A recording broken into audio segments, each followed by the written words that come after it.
Hello, everybody. How'd you like my new intro, folks?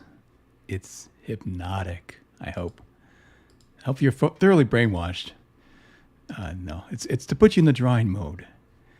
You've got to be focused. Today I'm going to draw, I'm actually going to paint Jon Malin's Godlike. John said to me, here it is, hang on a second. Dan, go ahead and draw something. And I said, what? He goes, do whatever you want. I'm like, yeah, okay. So I'm going to do whatever I want. Oh, there's James. James is first. Yeah, James, that's the idea. I'm going to put you guys to sleep. Go by Godlike. You are under my power. You cannot resist me. Paulus, you too. Move away from the dark side. Come to the light. Follow my voice.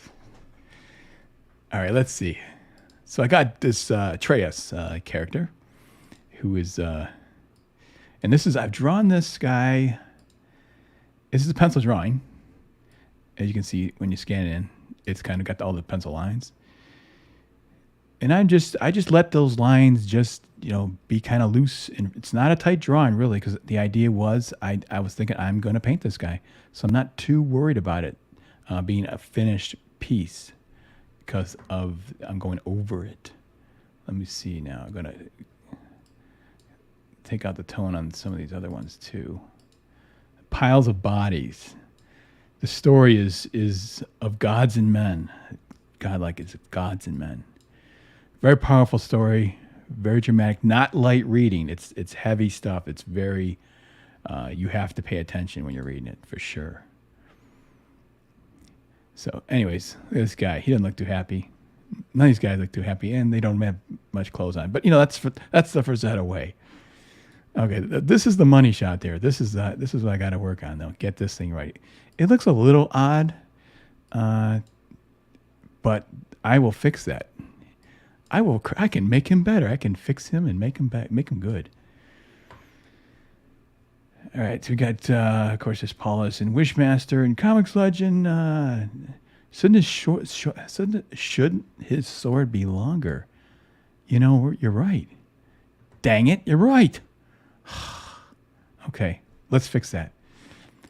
Let's fix that right now. That's a problem, right? Okay. Guys always picking on my drawings already. I didn't even start. Okay, I'm gonna cut this. You're gonna see what I'm gonna do here. Cut it. I'm gonna put it on a different layer. Because I want to elongate it without, and the only way I can do that is to turn it like this. Otherwise, it'll just distort if I blow it up by holding one of these things. So I have to now click that. Now I can pull it and make it longer. Oh, wait a minute. No, wait. Okay. Does that work? I don't know. It's better. Okay. So let's see. Where was it?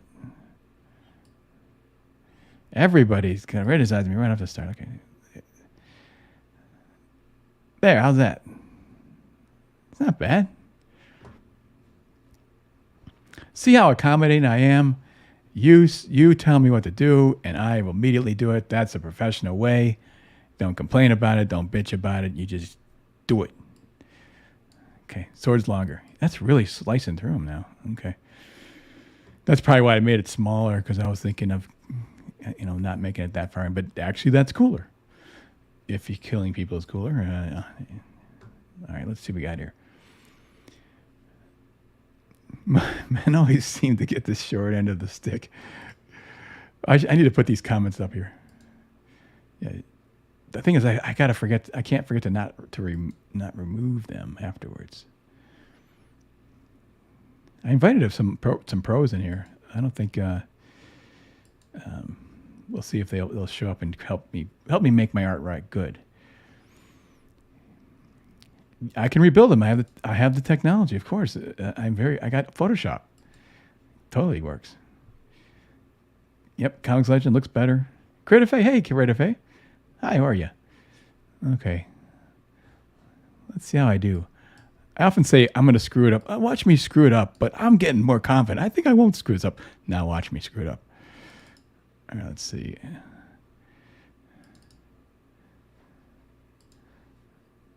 Okay, got that out. Got that out. I'm going to go for the money shot, though. Here I'm going for the right to the face. The face is important. Actually, if you do the face right, that's critical. Yes, famous last words, James. Wait, did I remove the comments? Wait, let's just put Creative Faye in here. What's up, Overlord? Can't be specific on YouTube, but I like this. The piles he's stacking. Yeah, it's crazy. This is one of the first battles in the comic book between the men, which is who's led by Atreus, and other men that are conscripted by the Aeons, and the gods, the godlike race, and it's was it 20,000 to 1 or I forget the odds, 20 to 1 odds or something like that. Not too good of odds, but if you're badass like this, maybe we'll see. All right, enough talking, more sketching here. Let's see how I do. Where's the face? Okay, there's the face. I'm going to paint right over the face.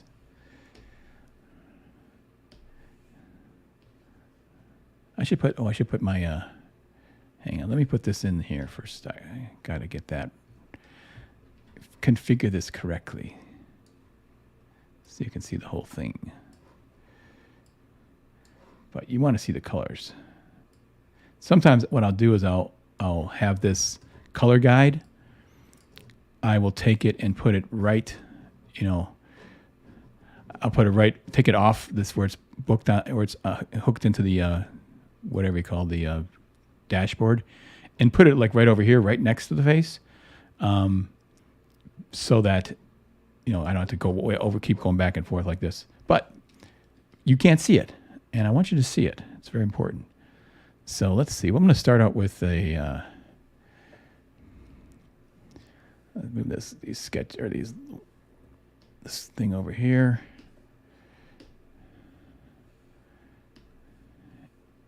I'm going to start out with a nice facial tone. That's always a good trick. Let's see how that works.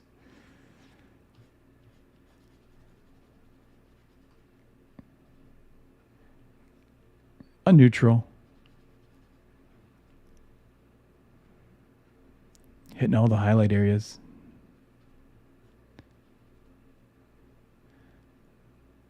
Some of the nose area here. Anything that's highlighted, I'm hitting with this neutral tone.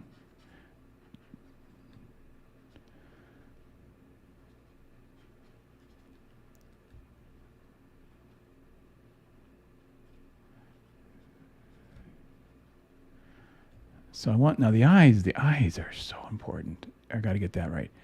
I want them to be looking up.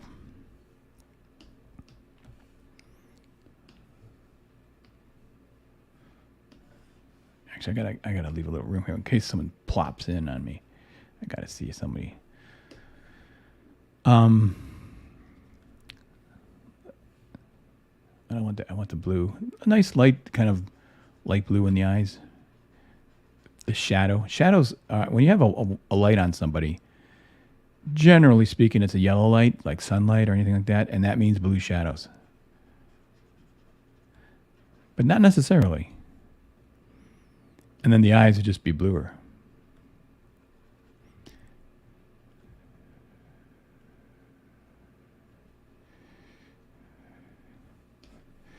But I want this to be in such a way that the eyes actually get a little bit of light on them.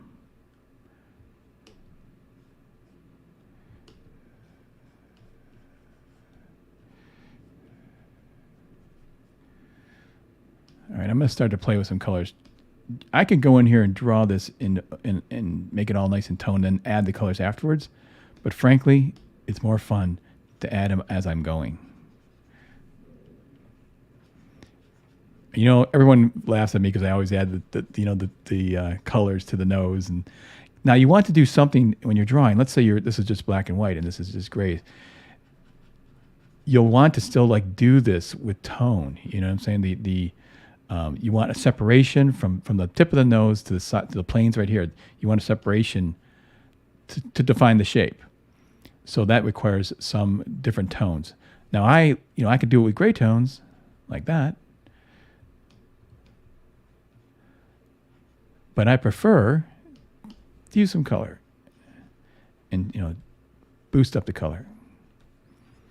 Cheeks, anywhere the sun kind of hits them. Also, you want to think about when you're doing skin tones is the turn of to make the skin translucent. You think about it's red here, like the light sort of shining through it, and that keeps your skin tones from getting too dead. You don't want to use a blue like this to kind of shade your skin tones, unless you're doing a vampire or something, because it will kind of kill the color or kill the life of the skin.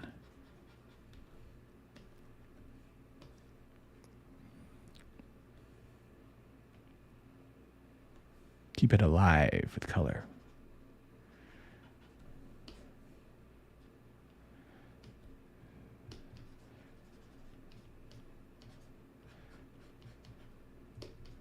I love drawing over a pencil sketch because it just let some of the pencil kind of shine through.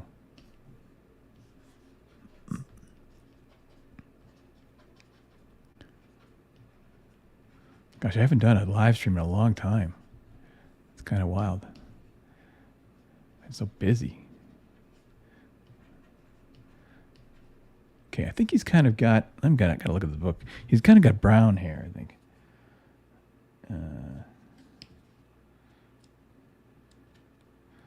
Let me check my reference here. Yeah, just kind of brownish hair, not necessarily reddish. I can push the red a little bit though, just like pushing the color. Now on the 5 o'clock shadow, I will actually start introducing some blues. So I want to change the color from reds to blues down here. So I start, sometimes it's fun to start with a color and then take the color back. So red, blue, yellows.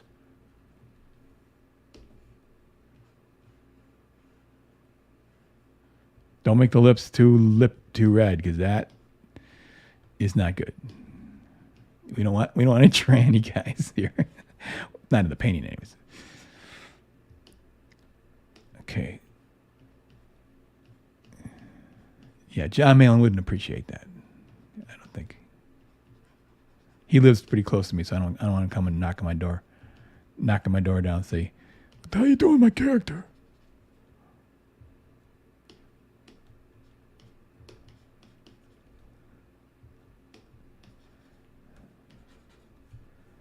Let's see. I'm going to pull back and see how this is looking. See, it looks kind of funky, the blue, but I'm just getting there. I'm just starting. Now, if I throw over, let's say I want to throw this a little bit of red over it, you'll see it start to kind of. I'll take it down. So I start kind of hot, and then bring it down. Tone those down. A little bit of yellow. It's going to make it, kind of green it up a little bit. And you can see right away I'm starting to. It didn't take long to get rid of a lot of that blue, excessive blue. Bring in some shadows.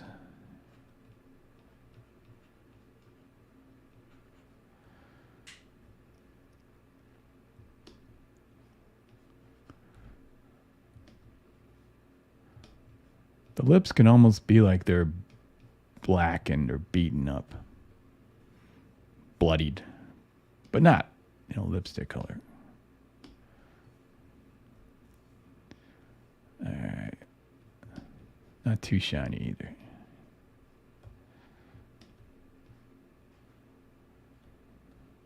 Okay, he's getting a little pouty faced. Let's see. Got to fix that. I want him looking down and being tough, but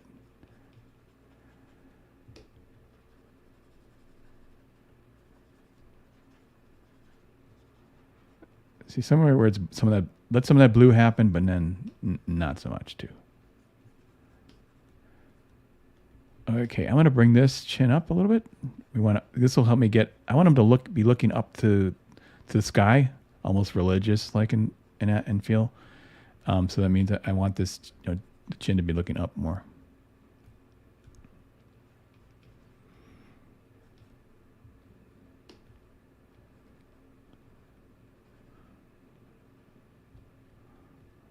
I want to get rid of the smirk. He's got a little bit too much smirk.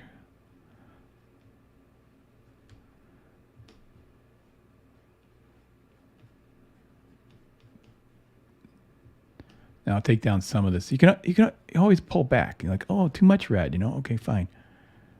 Pull back. I want to give him lots of cheekbones, bony crap. This guy's cut. He's tough. I know Jon draws him kind of smooth faced, but I think there's a little artistic interpretation artistic license I can take on this.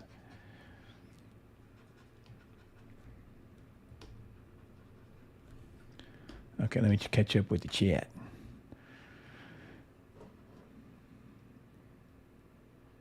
Hey, Past Masters here. How you doing, buddy?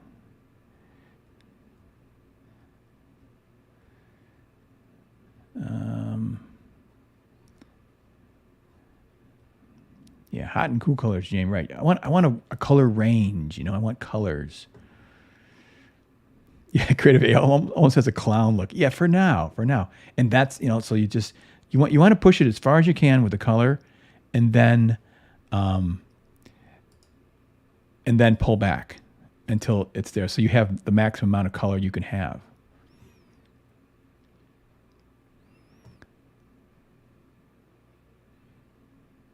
Yeah, Comics Legend. Yeah, I could do the teeth gritting thing, but this one I kind of want more of a solemn, like he's almost like it's almost like a religious painting type thing, where he's just like it's intense emotion, emotional content, but at the same time, I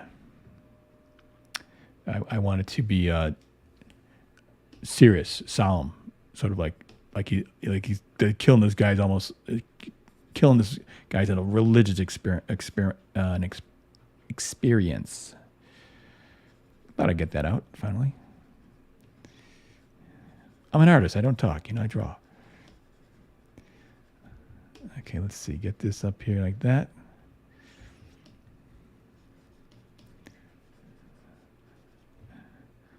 Okay, now I might have to, because I want to start pulling things around a little bit. I might have to take this and merge these layers, because I want to move things around. So that means bye-bye drawing. I have, I can always scan it in again later. Merge layers. Well, that's what it's going to allow me to do now is I can take, since everything's on this one layer, I want to make it a color too. Make it red. This eye just looks a little weird to me, and I want to move it. So I'm going to grab it,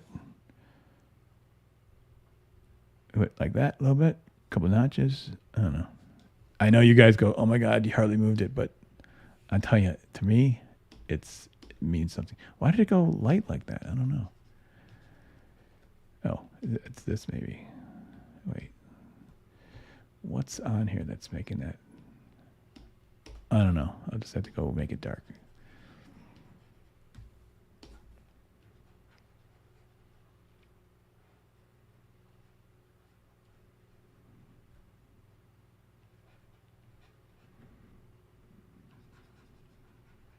One thing too is when speaking of the pushing the color, afterwards I often use tones. I put over a layer over it. So if it's too extreme, if there's too much color separation, too much brightness, what I'll do is like this. I'll create a layer, make it a multiply, change it to, and then I can go in here and kind of I'll make this a clippy mask, which means it'll clip only the figure with the stuff that I painted. And then I can go in and add a tone over that, like a red. And it kind of pulls it all together, you know? And so I have that option too, to kind of like, I like to do it that way where, okay, it was too much color. Let's kind of even out the color in a way that's, so you got a nice tone over it. So if it's too much extreme, bam, you hit it with a multiply layer. And multiply, it means you put a color over that layer and it multiplies that color with everything underneath it. So I'll just actually leave that on there, but I'll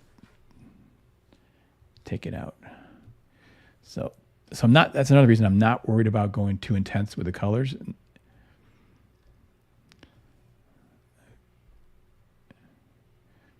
How would you do a character made of light? Oh, that's a real challenge. There's different ways to do that. I sort of did one with Fearsome, Ethan Van Sciver's Fearsome character. If you look at my feed on Twitter, or I think it's in my Instagram as well. I tried to do a character with kind of lit from inside, and it's really difficult. There's lots of challenges. I actually like Robinson's version of Fearsome the most. That's a cool, really lit character. But yeah, to do a lit character, well, there's a lot of challenges to that.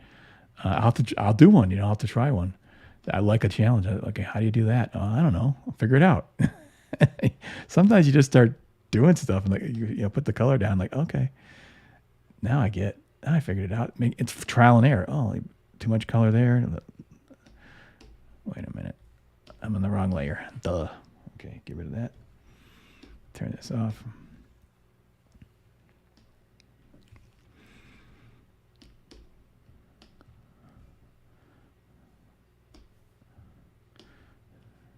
So what brushes do you use? Sometimes people ask me, I just use standard brushes, soft edge brushes. That's all I need. Because if I want to get some detail or some scruff or something, I just move in, grab a nice little brush like this, and just, instead of doing these textured brushes, just get in there and make your own textures just by hand, and you can completely control it that way. Put some scar or something in here, like, yeah.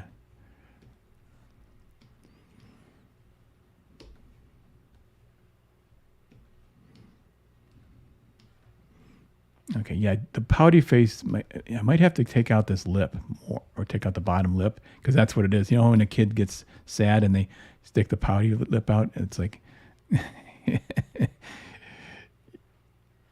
you want to reduce that.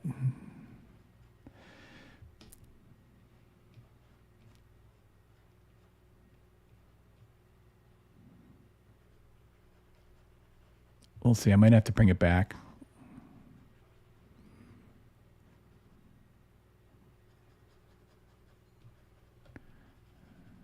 But that, you can see the shadow now, it reduces the pouty look. And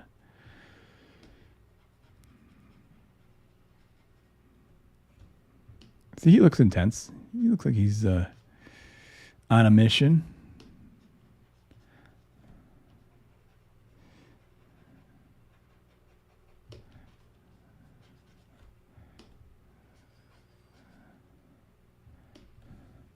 All right, let me get some hair. This is going to really pop out when I put the hair on here.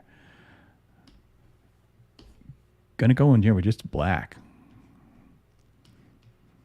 because I really want the hair to be mostly black.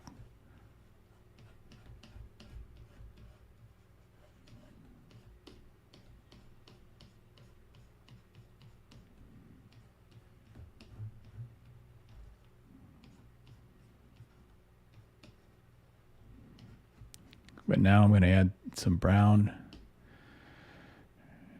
somewhere in the middle. That's my info, high-tech info. What color am I using? Somewhere in the middle.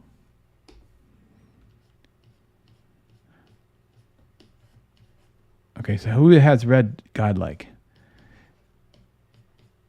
Godlike is a really interesting story.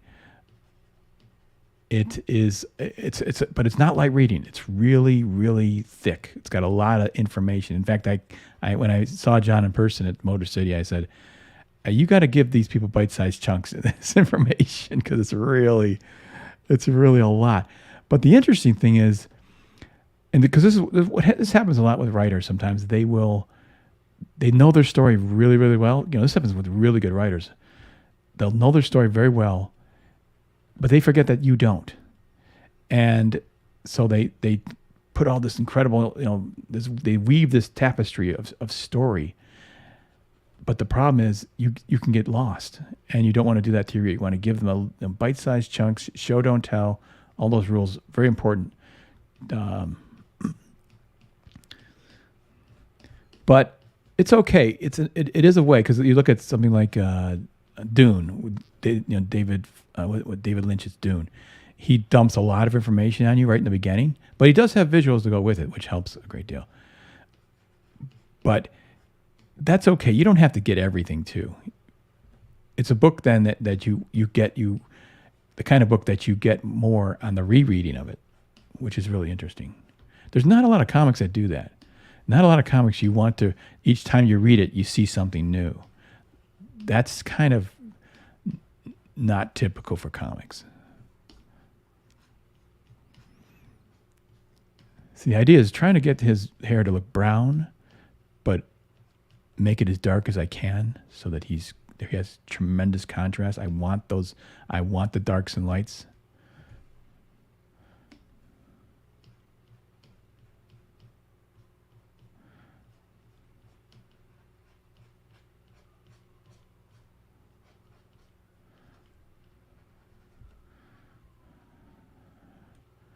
All right, let me get a little bit of yellow in here.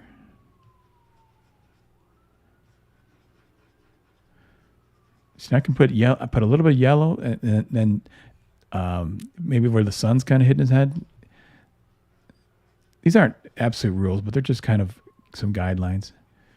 So a little bit of sunburn, and then where maybe the face, this part of the face, you might throw in some blues, light blues, to kind of give you a, because that's when your skin crinkles, it kind of loses its color. When you're furrowing your brow and that sort of thing. So that's where it's time to add color, where the blood but you push it, and that gives you that Frazetta look.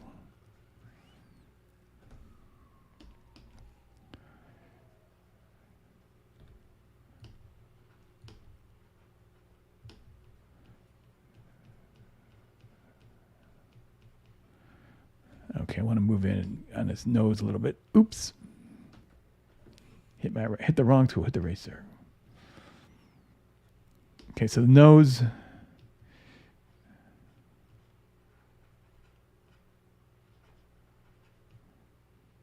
I'm going to give him some gnarliness to his nose. He's been in battles, probably broken. You want to. I know John drew him a little bit pretty boy, and that's fine, But I kind of thinking this guy's been in a lot of battles. I want him to have. You can, it's fantasy, so you can, obviously wouldn't be completely busted up. He still looks good.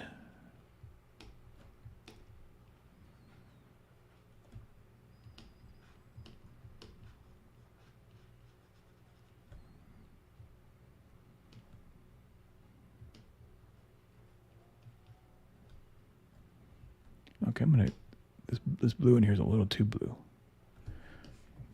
Give me some white. I want to see what happens when I push the white a little bit on these eyeballs.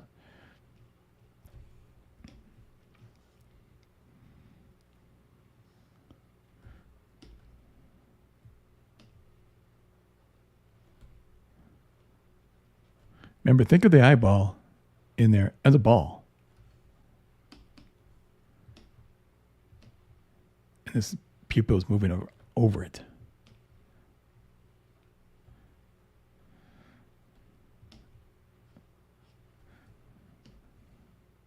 I want to give a little more tone, take it back, knock it back. They call it knocking it back sometimes when you take a tone down on something. Little artsy lingo for you.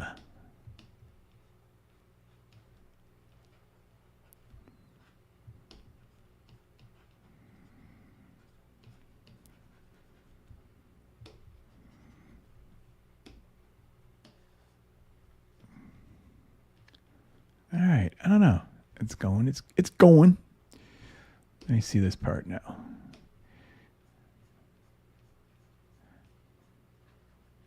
Turn the face, make it nice and tight, nice and dirty, craggy.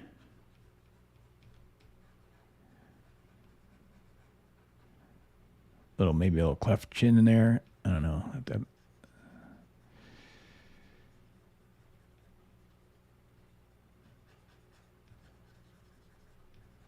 See, my drawing, I'm keeping it pretty loose, using this Wacom tablet. I want to say Wacom tablet. Just sounds more decent.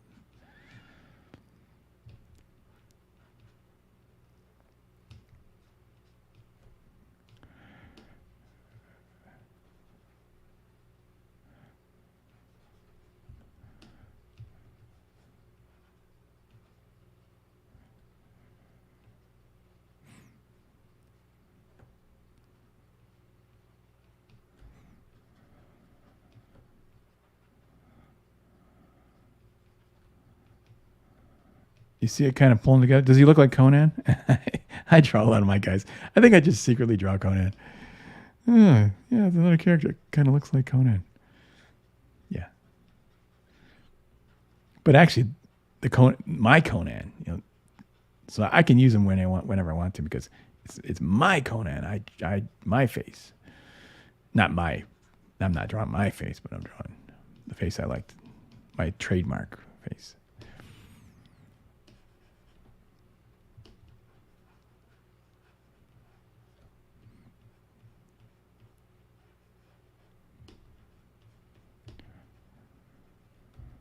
I tell you, this would be like 10 times more difficult working with paints.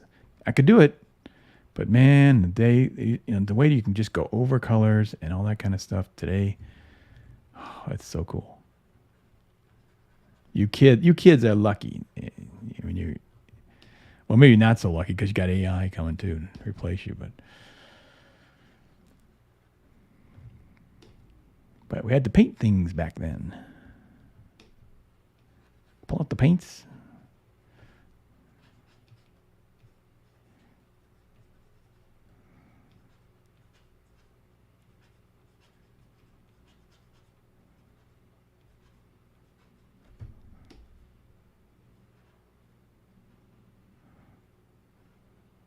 All right, but I haven't checked the chat in a while.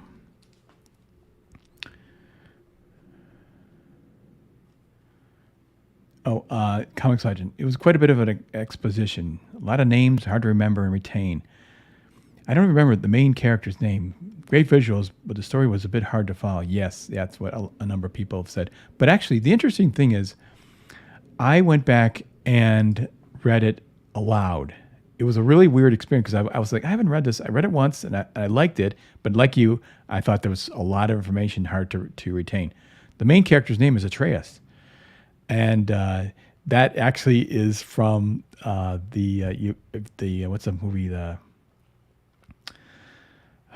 Never-Ending Story, and John has is taken that name from that story, obviously, and a lot of names like that. But that's what you do when you're writing stories. Sometimes you notice people pull in biblical names and they turn them and twist them a little bit, or favorite names of people they know and things from history, and so it's kind of fun. And it's a bit of a nod to that.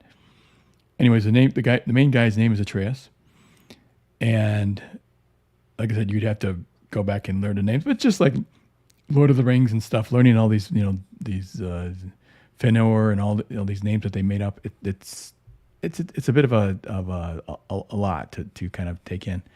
But what I did, interestingly enough, is I went back and I read the thing out loud. And I thought that was a really interesting experience because it reads out loud in a very powerful way, a very poetic way. And I was shocked how it sounded when I read it. Not that I'm a good reader, but I did the best I could. But it was really, really an interesting experience. So I recommend you taking that book, and unlike any other book out there, and read it out loud. See what happens. See the language in it. How it moves it. how it changes your ad, and how it sinks in too. So there's something going on there, and I don't know. I can't really tell you what it is. I just know that it's very peculiar. That was a peculiar thing. Didn't expect that.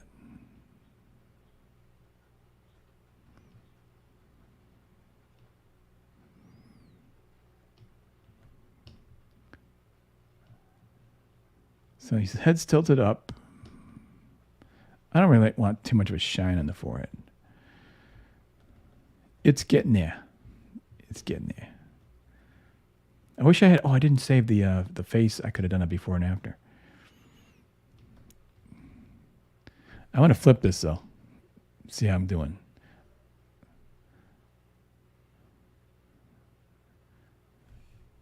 And the cool thing about flipping, oh my gosh, is you can. That's pretty good. It doesn't suck. Cool.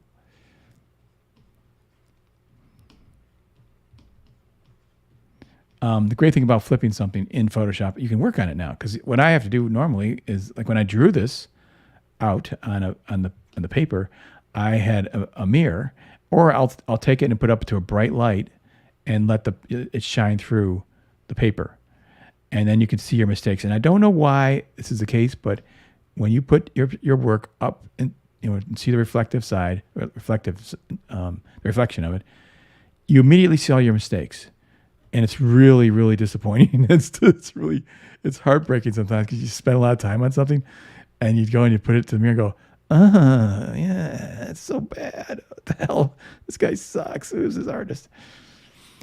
So it's tough, but you got to do it, because if you want to get that thing right, you got to noodle it and work it and rework it, get it to that point where it's kicking ass.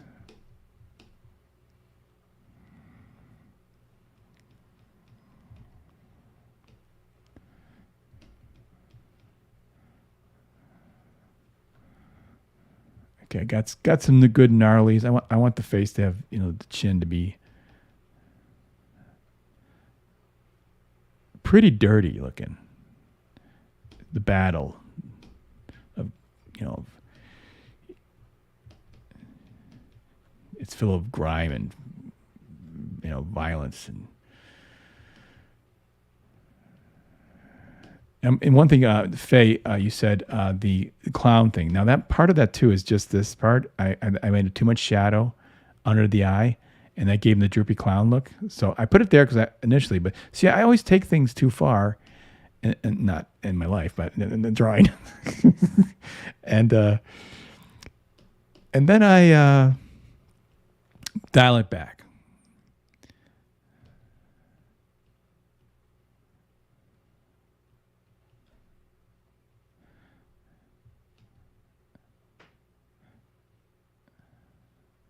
I can keep taking it until I feel like it's kind of getting there.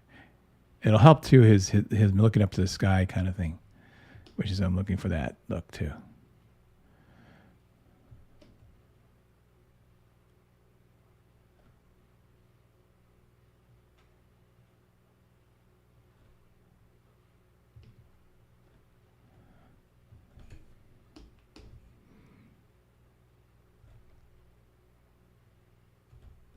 See, now he's kind of looking up pretty good. Look pretty good. And nose looks a little weird here.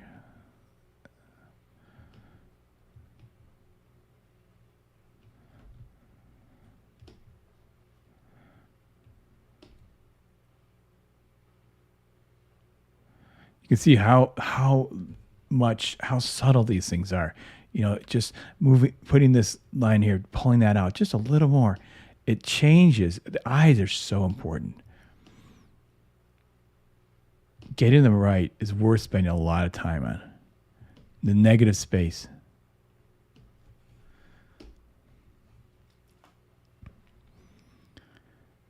Yeah, Conan was my first love. That sounds wrong, doesn't it? My first love. Yeah, it was Rosetta, really. That was the guy. That was the the image. Isn't it fun when you zoom in on it though? It looks like this guy's a real painter. It's a painterly thing.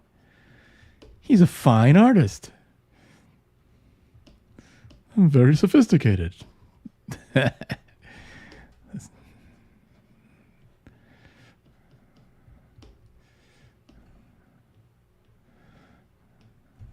Very painterly. I don't know. The eyes look weird now. I think I fucked them up. But oops, I shouldn't swear.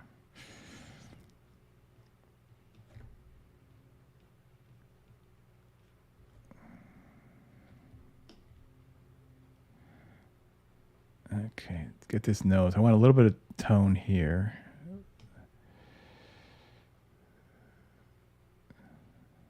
No, but not too much. Just kind of. Yeah, I don't like where these eyes are. I think I had them right. I screwed it up.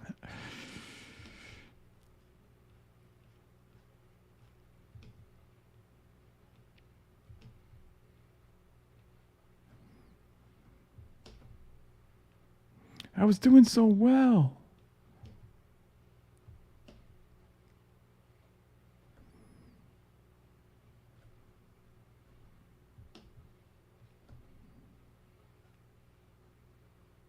Okay.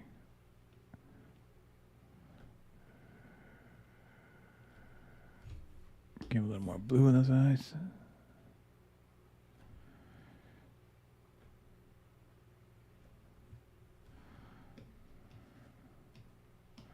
All right. Well, I'm gonna have to work on that because I'm not happy with what's going on with them eyes.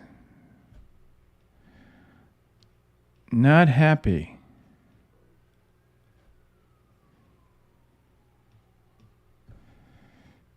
They're too bright for one thing. Take them down.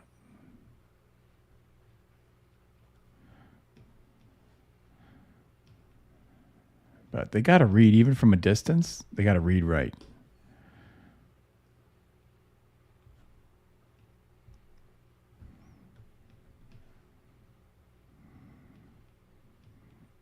I don't want him to look, he looks like he's disappointed more than he's mad. I want him really intense. He's not mad, just disappointed. That's not good. It's got to be kind of mad, kind of freaked out. You know what it is too? I think I know what it is. It's the eyelid is too close. I have to actually pull it away from the top of the eyelid because that makes him look sleepy. When your eyes to the edge of it. See, now that's a more intense. Yeah, that worked. Hey, look at I'm remembering what I did. I forgot. So.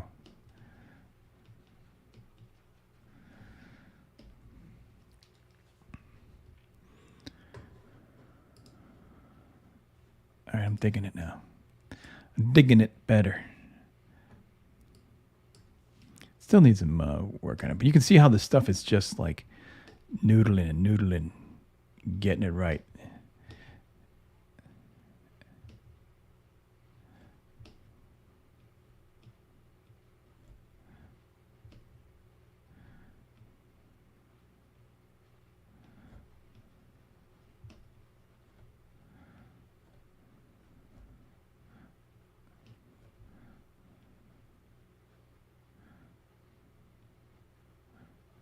Okay, cheeks.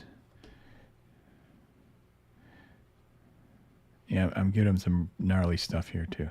That's what's fun about drawing the barbarians, man.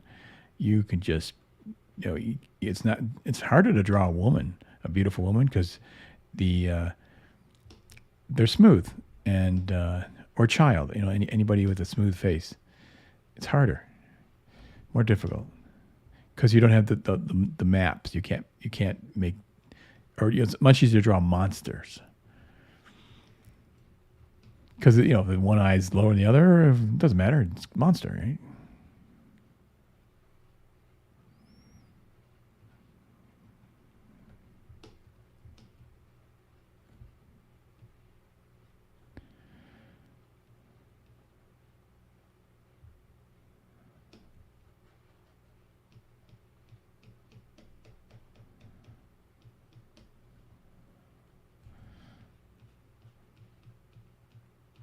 So now I can go in here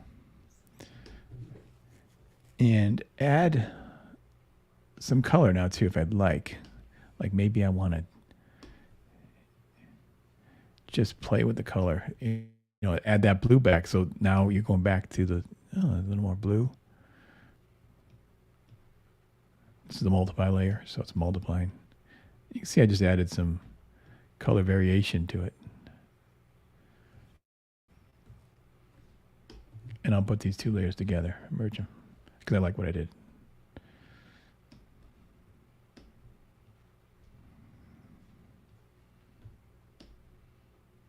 I'm going to do another multiply layer actually and do that to the eyes. See if it helps the eyes, because they're popping out too much.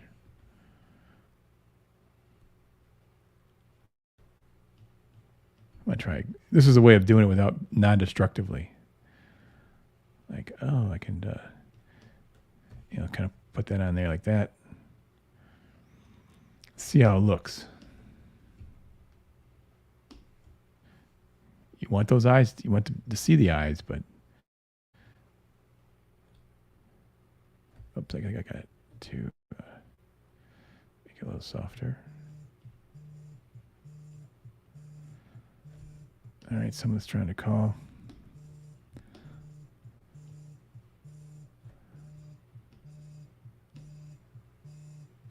Anyways.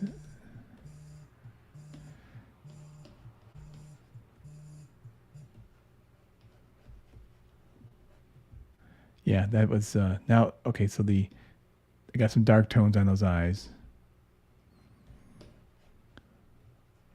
and it's too dark. But I can use my opacity slider here, and maybe just get it just right. Like, see, I took down just a little bit, still there, but not too much. That's too much. That's too bright. And that's how subtle it is. Gonna combine those. Merge those two layers. That's all. Something simple like that. Now this is, I could sit there all day and work on this. I don't want to do that. I want to move on to the next stuff and come back to that. Let it, sometimes when you're painting something, let it sit for a day.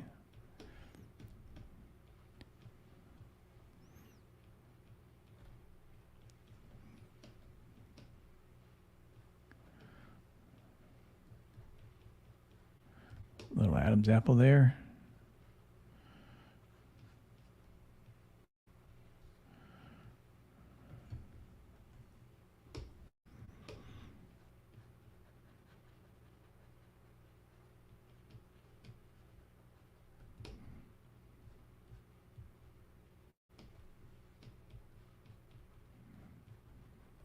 Put some tendons in here, make them look pretty tough.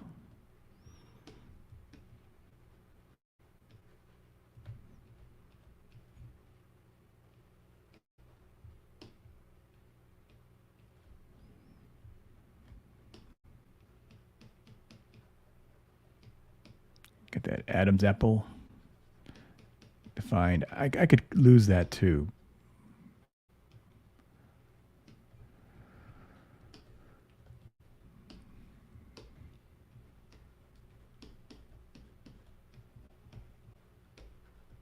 You see I have the drawing underneath here. It just gives me a good target.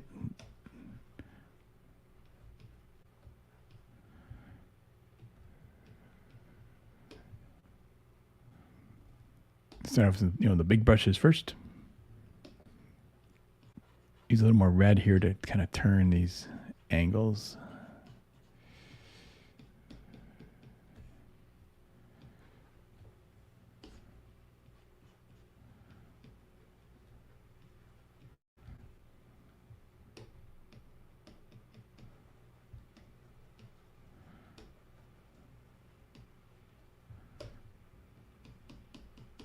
Now I got to figure out how to light these muscles.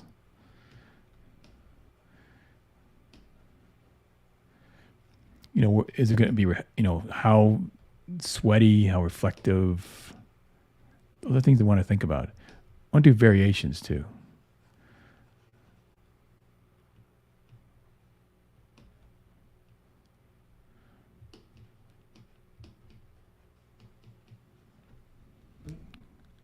So what I mean by variations is this may be a light flesh, and then maybe this is a more shaded, just like I would do with the nose, or a color variation. Start throwing in, different colors, different blues. Let them combine and be interesting.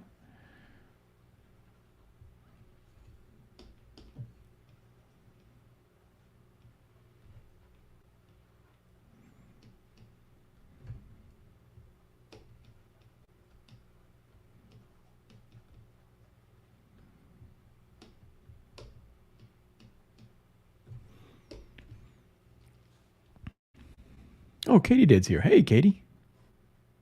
Hello. Awesome one. How you doing? Jon-like. Yeah, it is Jon. It looks like Jon Malin, doesn't it? A little bit. He's pissed if I don't get his character right. He's gonna let me have it. I feel like this jaw is a little bit too big.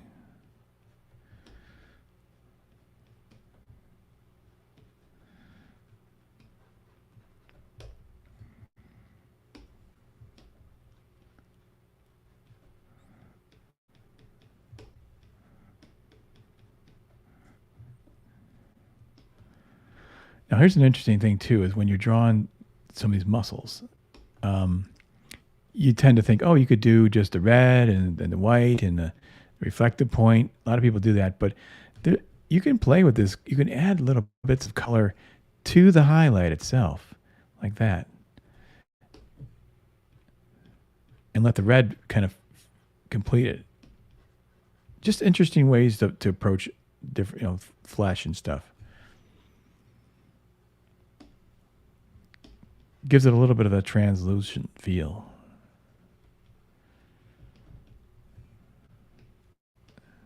So you pull back, you see all those colors. They're all playing in there.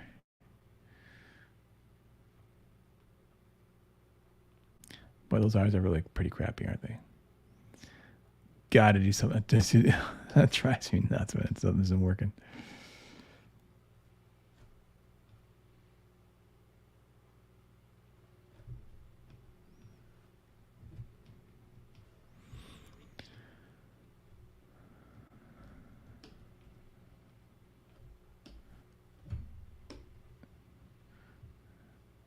Okay, I want to use some browns in here just for that, so it doesn't look so, everything doesn't look so black.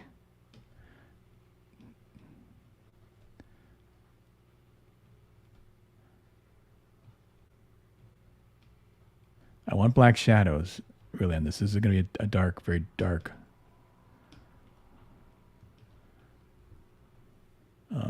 figure overall.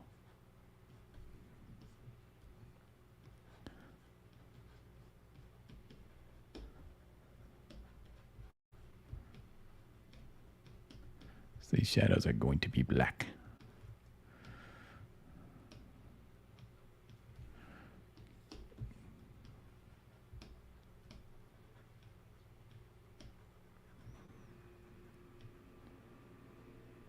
I always think in terms of red, yellow, and blue when I'm coloring, because all the colors are a combination of those three colors. So I kind of tend to add a red, on something, and then I grab a yellow, and then grab a little blue. Maybe hit it, see all these colors. Then you'll see they blend together. If you put all your colors together, they perfectly, you should get gray.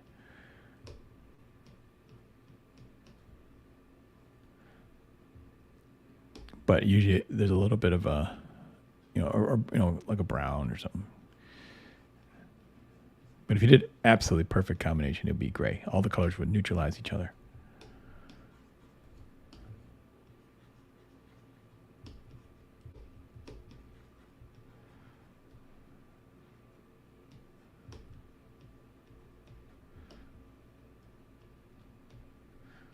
See, how do I distinguish, like when you're doing these muscles, how do I distinguish between the bicep and the chest and shoulder muscle?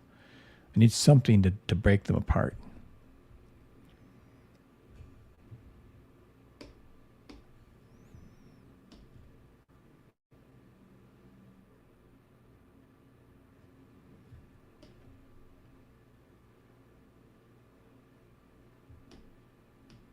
Put a vein in here.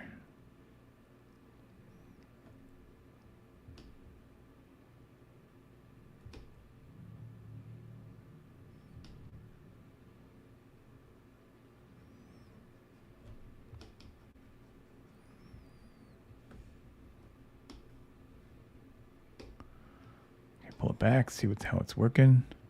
You know, sometimes you want to pull back like this because you can see it better, and you can then, you know, just do your details later.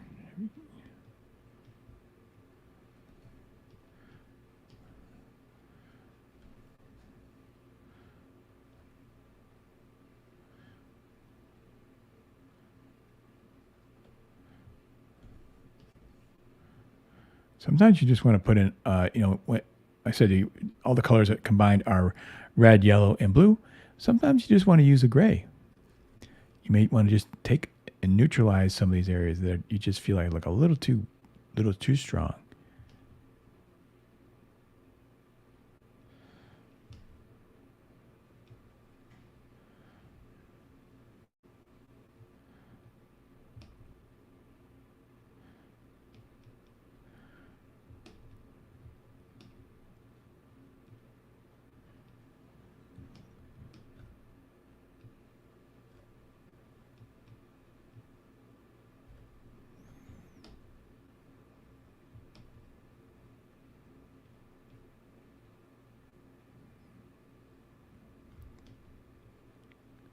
Okay, the chest muscles. I might make them more whitish.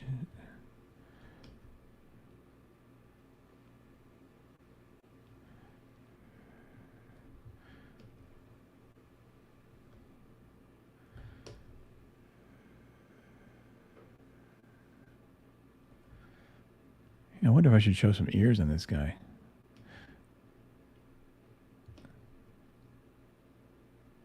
That might be one of the problems here. It looks a little strange, missing ears. But I thought the hair went over the ears, so.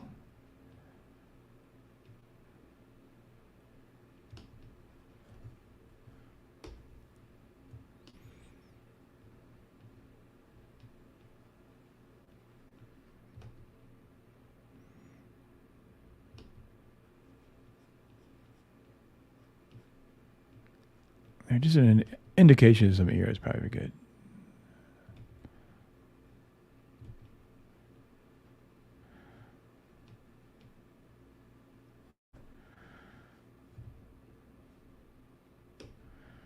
Okay, he looks intense. He looks like he's kind of pissed. He's not happy with the gods. It's like, why?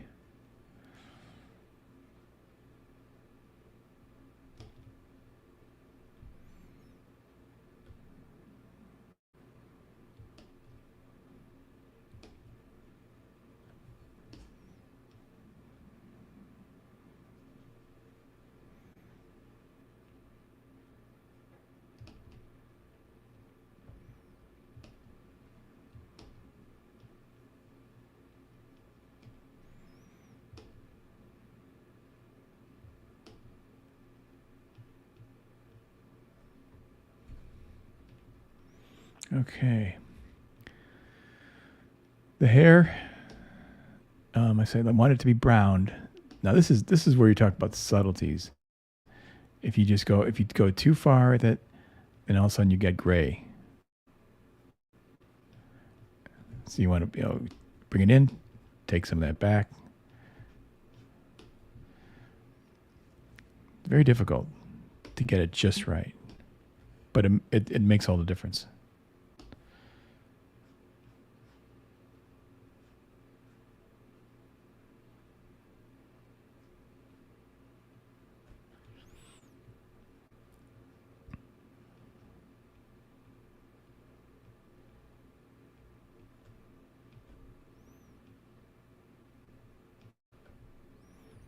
Okay, let me put some these guys in. It didn't take much to do these.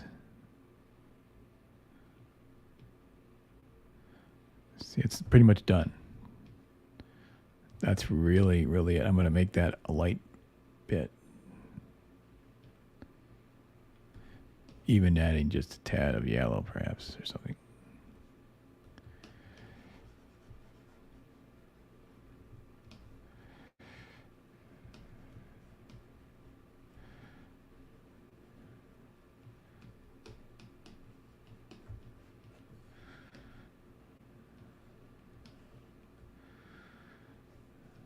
Okay. Boy, that face is... This is a good example of being too close to it. You're looking going, I don't know, man.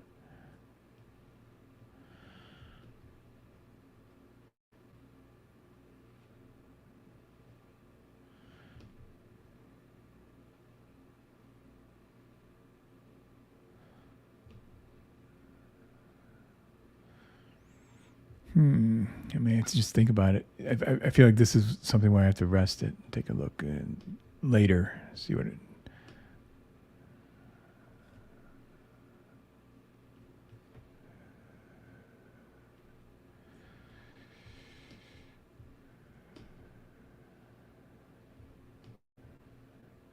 Let me try taking out these under here. Maybe that's part of the problem.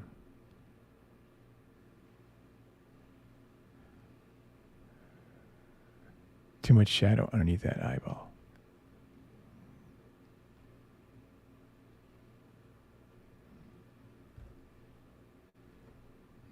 That might have been it. That might have been the issue.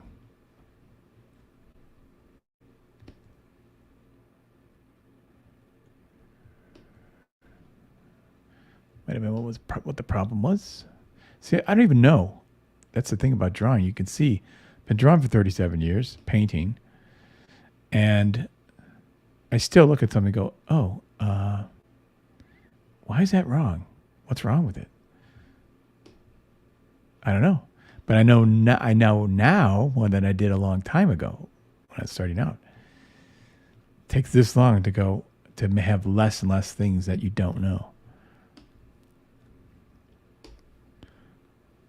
Just accumulation of knowledge.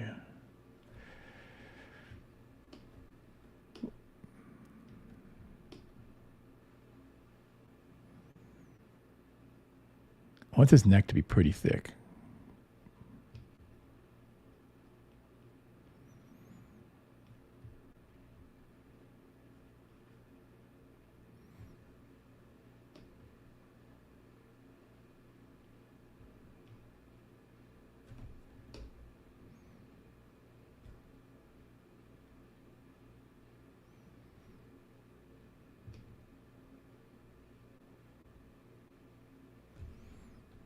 Yeah, that's good. That's better. Dig in it.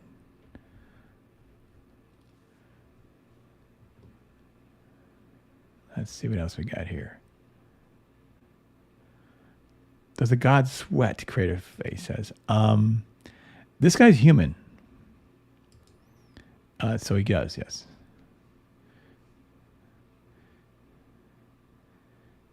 Let's see. Yeah, Highlander. That's right. That's right, James. Yes. Hey, JJ, how are you, man? I did a nice interview with JJ. Really.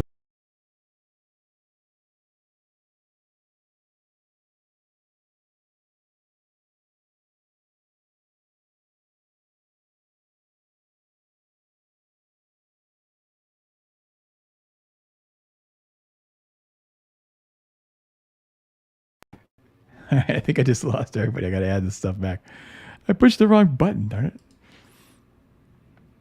Share screen. Window. Okay, are we back? Yeah, back in business.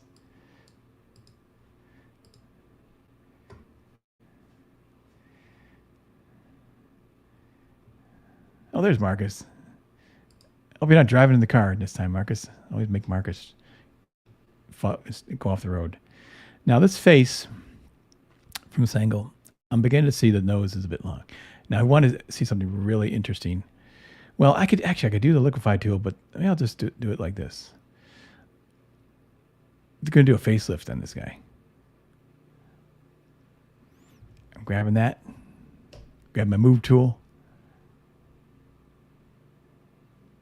Oh, you know what? I know what's wrong now. Hang on a second.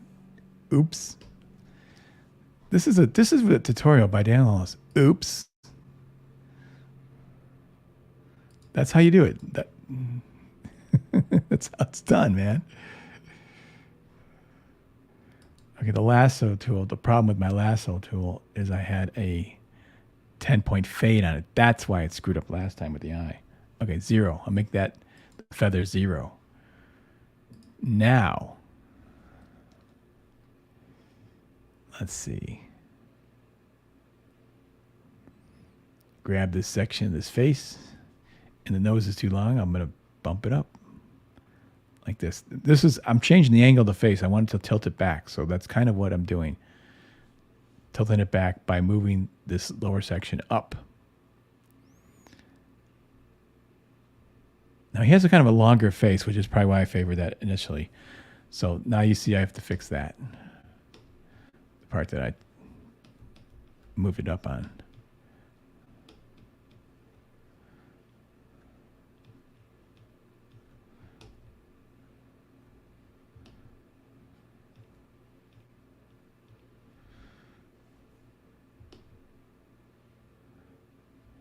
All right. Okay, I'm gonna spin it back and see what happens. Flip horizontally. Horizontal, I mean horizontal. Horizontally.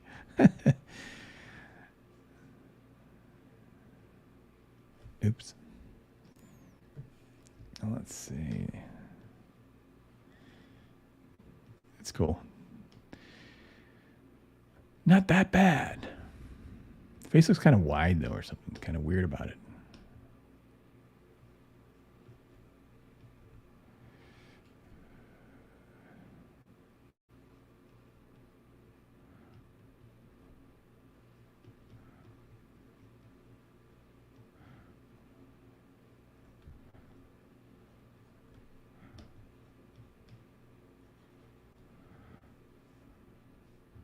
Tilt this nose back. That helps like that.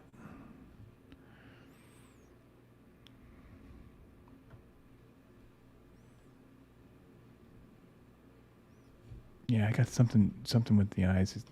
There's some work to be done. Could do something like this.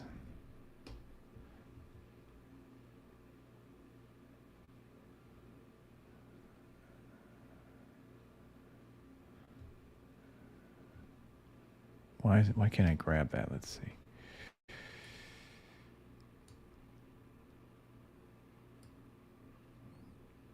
I'm moving it, but I can't get it to, oh, there it goes. Opening that eye up a little bit like that.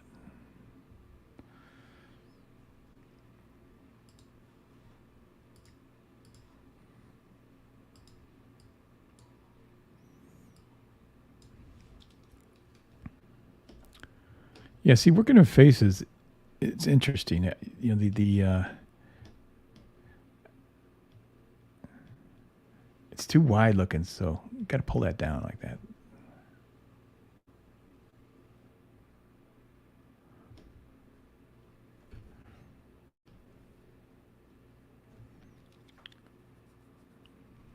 Will there be a layer of blood?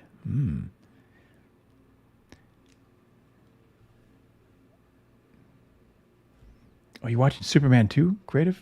Very cool. Gosh, I haven't seen those in a while. It's amazing. I think those movies hold up, though. They're really cool.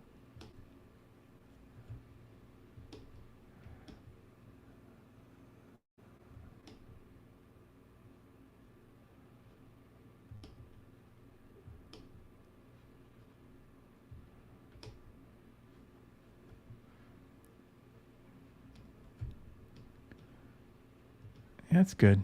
Gooder. I make up my own words. Gooder. So, back to the body. Let's see what I got here.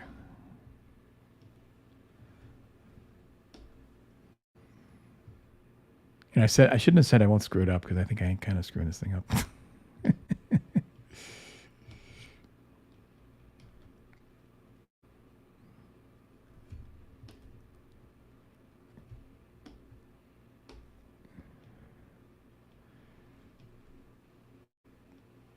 Okay, add in some tones up here.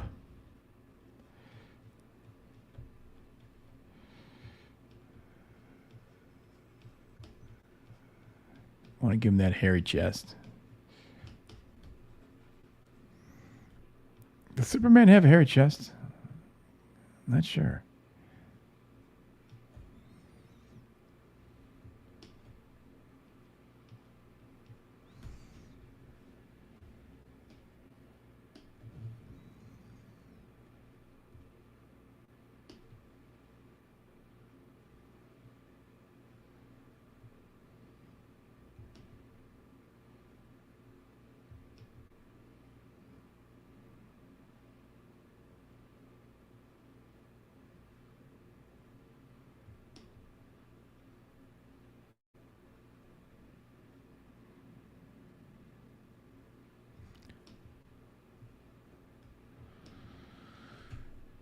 I don't know. I wonder if I can pull the eyes back in a different direction here.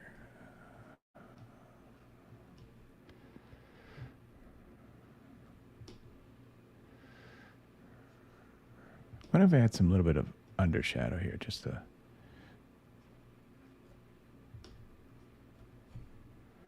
so it's not too dark underneath the eyes.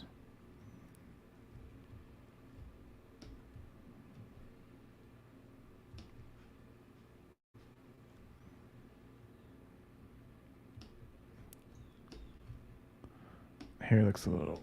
we need some strands of hair kind of going across here a little bit.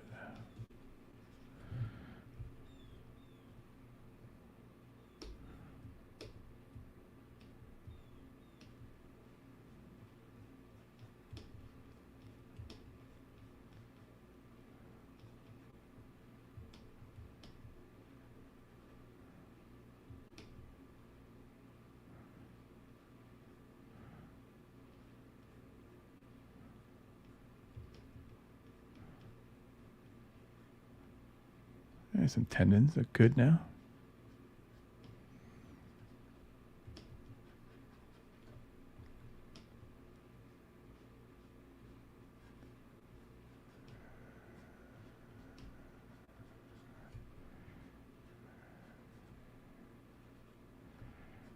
Okay, hairy chest.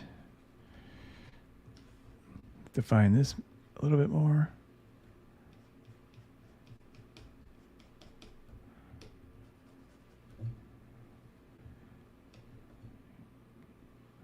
Okay, now some hands. Working my way down this thing.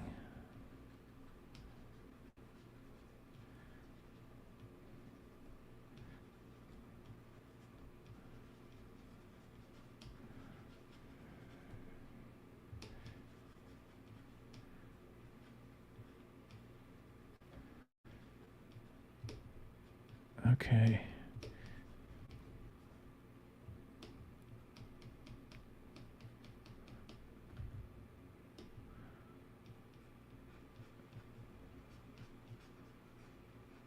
So what campaigns are out there that are besides Godlike? We got Battlebrick Road.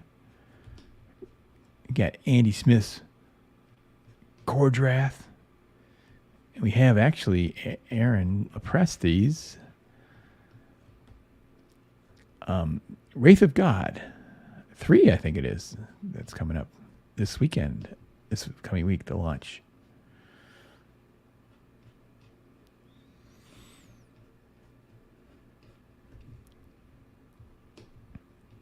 Then, of course, there's Shane Davis's Inglorious Rex, which I think is really good. It's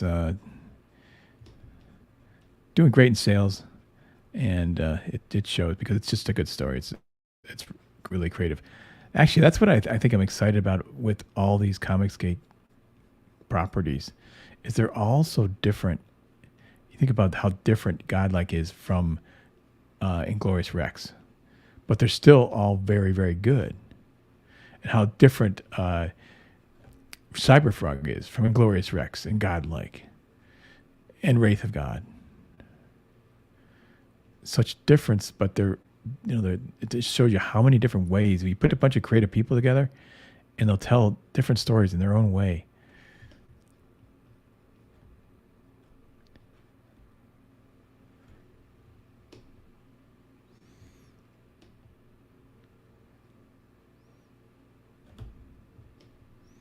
crowdfunding is great.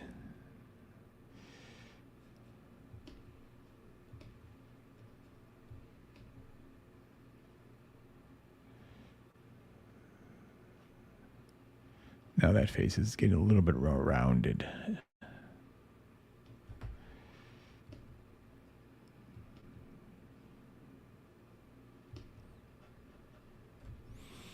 It's coming along. I may have moved the mouth up too far, though. I don't know, maybe not. Or I could just move the chin up higher.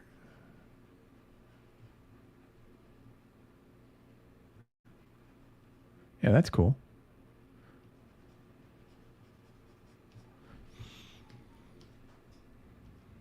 Yeah, that's looking better. I'm digging that. Let's see what the chat's saying here. Oh, Creative Fade, looking forward to my story. Oh, good. I'm really pretty excited by it. I did actually get it into the hands of Mike Barron and I said, do you want to help me write a story? And he sent it back to me. He said, what do you need me for? This is good. So I'm really happy. I know it doesn't suck, but I don't know how good it actually is. You know, of course, these guys, they're being nice too, like he may have been saying, dude, whatever. This is good. Don't bother me anymore.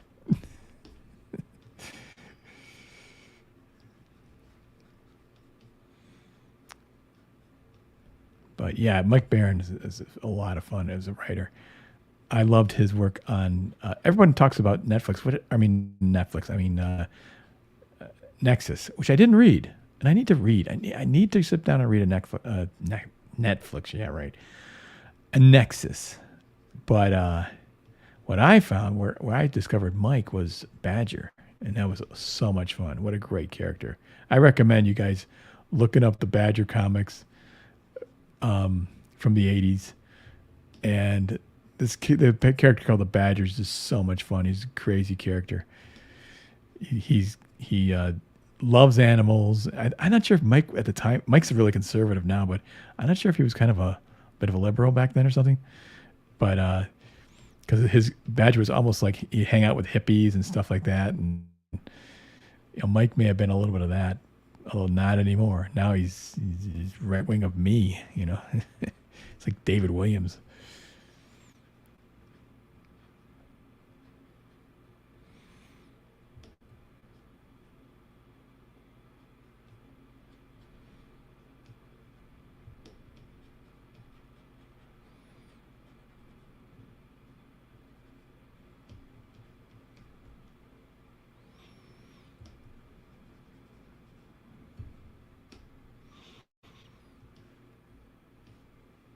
Yeah, it's not too bad, not too shabby. Every time something's bombing, I usually I can figure it out. Usually I can go, okay, I know what's wrong with this.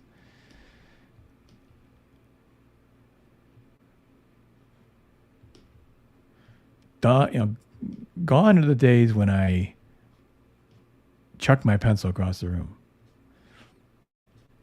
out of frustration. That doesn't help, by the way. That's a bad idea. Do not recommend. Because all it means you got to go pick up your pencil and get back to work. So you might as well just skip that step.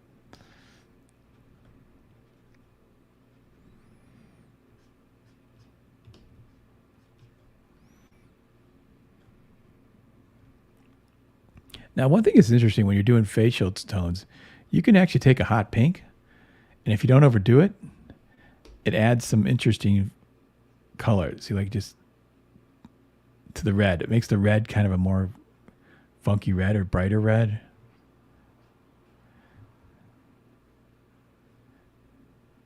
You got to be careful, though, with it. Mainly add it to your red areas.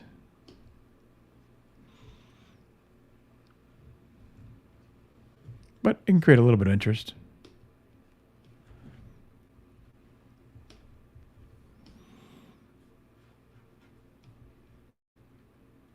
Yeah, this is actually looking pretty good now. The face, I'm much happier with the face. Although I don't like it when I pull back. I like when I zoom in. And that does happen to me too sometimes. I'll it looks good like that. And then I pull back and go, It doesn't look any good. It doesn't look as good. It looks weird. What happened to it? So it's kind of got to look good from a distance as well as close up. So that's where they're getting, drawing and painting from like back here, like can help. Like, oh yeah, that's what that needed. Okay.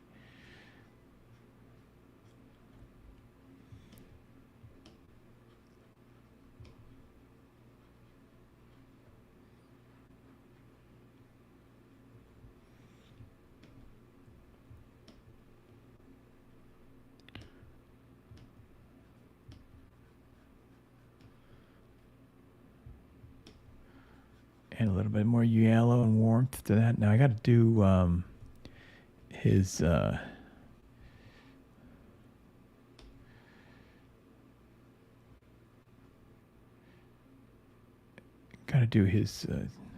like bracelet here. And I don't know exactly what that looks like. I drew it, but I want to see what the colors of it look like and stuff like that.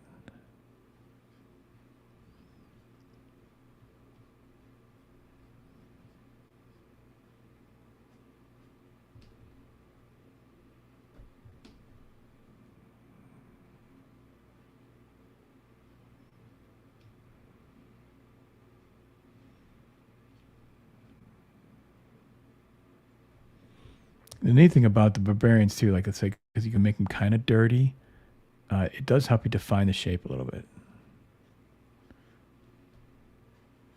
I can almost make these shoulders black with dirt. That's kind of cool.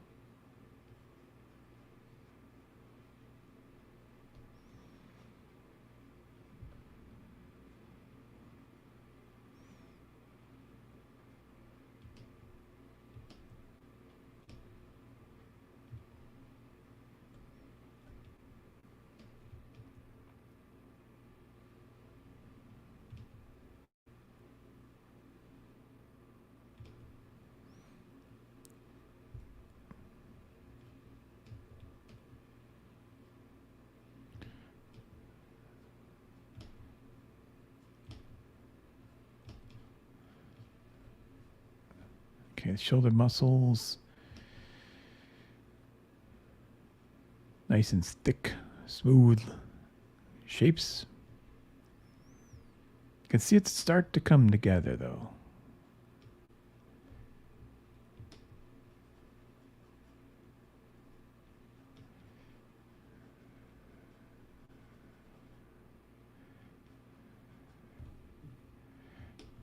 Give me a little more red in here.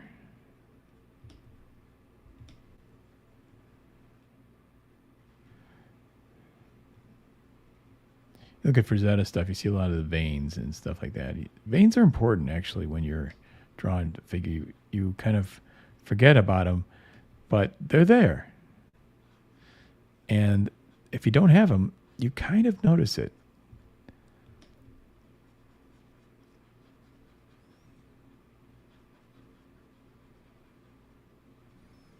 So I'm actually adding gray right here in this tone.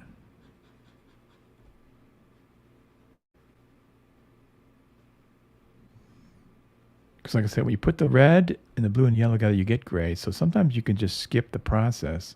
In other words, you could draw with colors and sort of bring it down and bring it to life that way.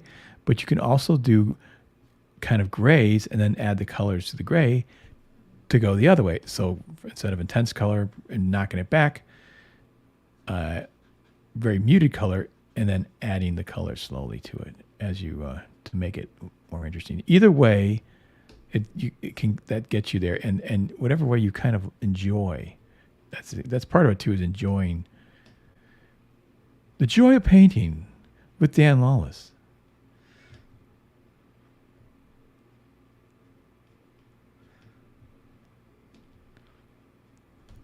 Let me show you how to do it.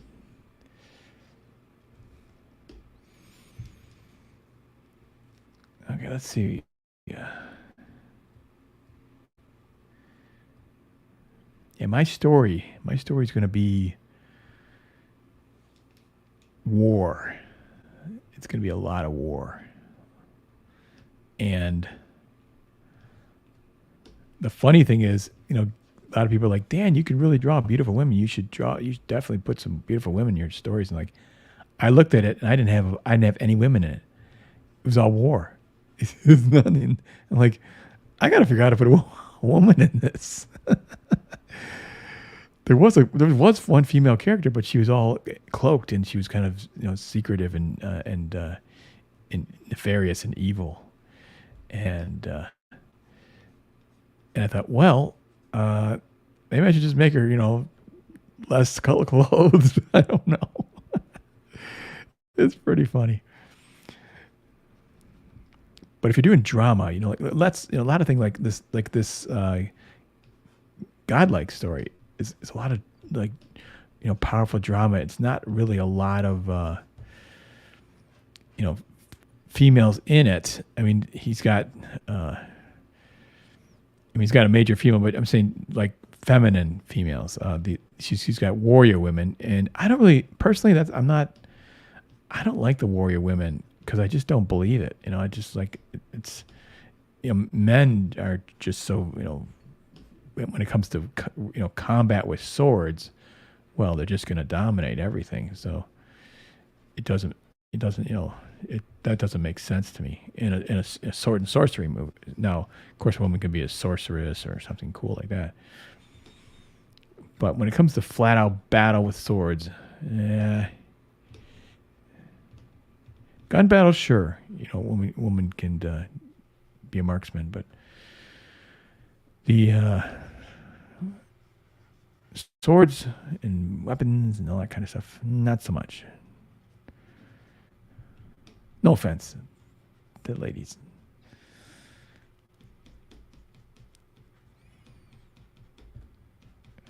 It reminds me of these the female cops and out there, like, oh my gosh, the problem with the female cops is they can't subdue a man without using their weapon, and you don't want to use your weapon unless you have to. But if you're not as strong as the guy, if you're a weaker man, that's why cops used to have a height requirement, size requirement.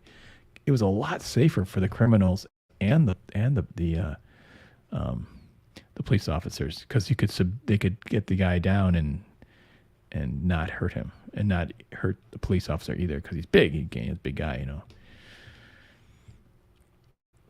So all this political correct stuff is stupid. It's not practical. It's not honest. You should be honest. Biggest guys should be police officers. Big, strong, huge, hulking men to reduce injury to the citizens. You got to take down a mental patient or something. It's not their fault. They screwed up. You don't want to have to deal with a gun.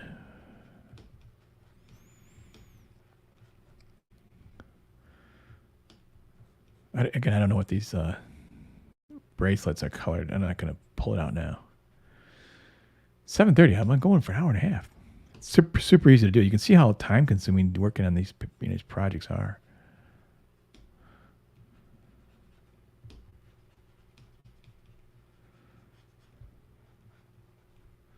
I'm going to take a break pretty soon. Get up and move around. That's important, by the way, folks. If you're an artist, think about moving.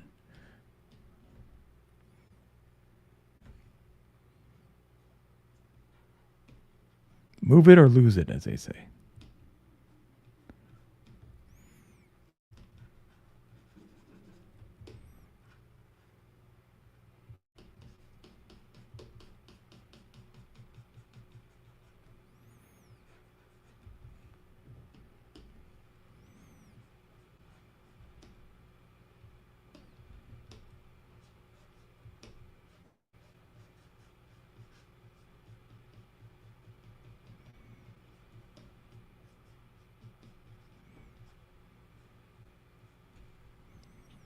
Let's see how this is looking. Pull it back a little bit. So you got to define the shape. And you got to think about how when they're interacting with each other. This muscle and this. How do I separate these two? That's a question.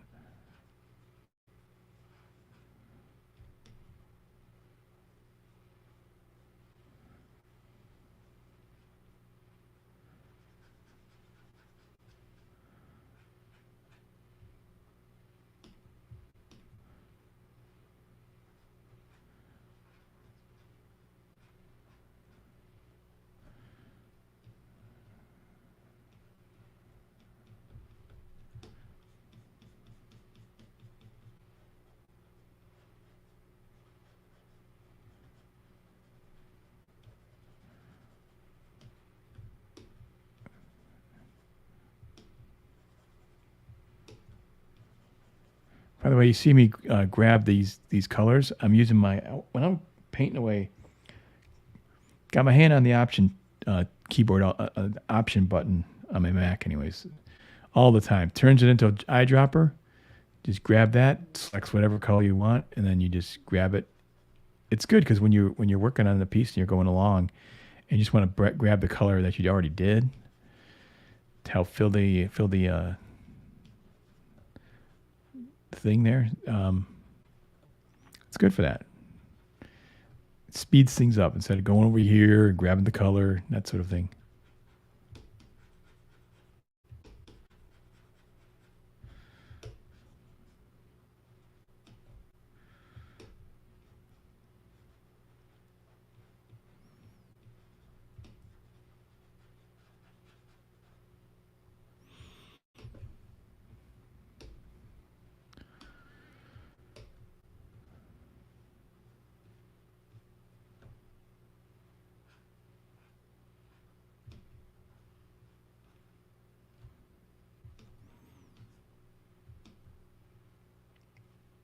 Okay, pull off that little bits.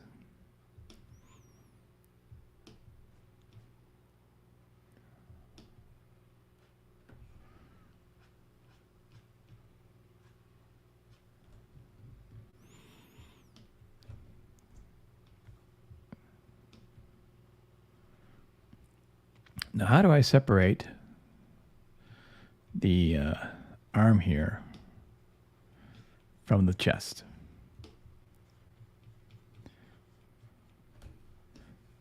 That's a question. I don't know. Got to figure it out. What's the best way to do that?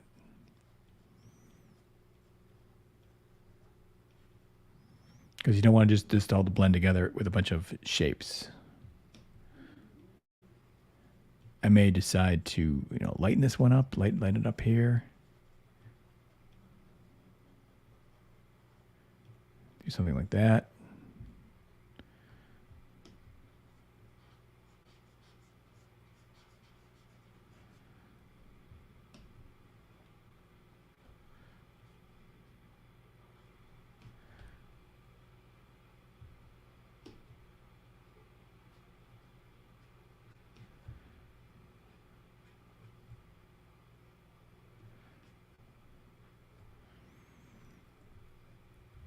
Okay, maybe add a little more color to these. Turn some of these edges a little bit.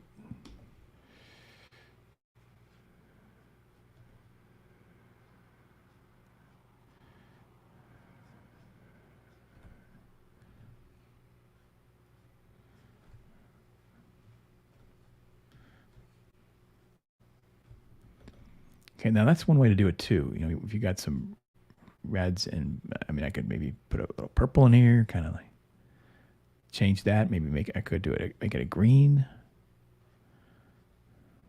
To help define it. It helps change the look.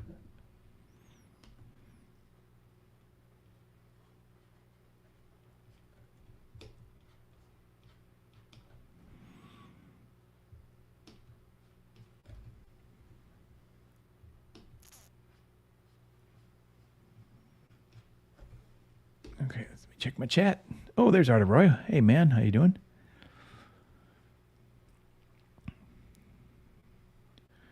Let's see what people are saying.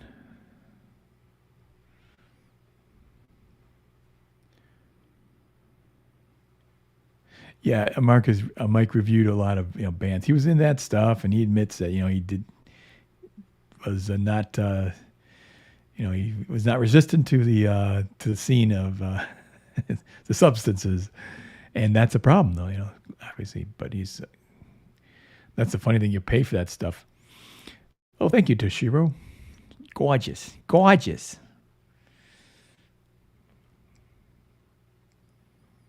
It's getting there.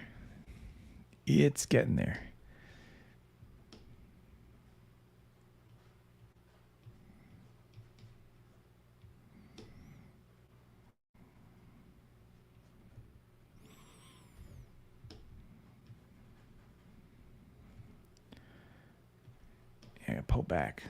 Yeah, kind of cool. Face a little frowny, too frowny from the back.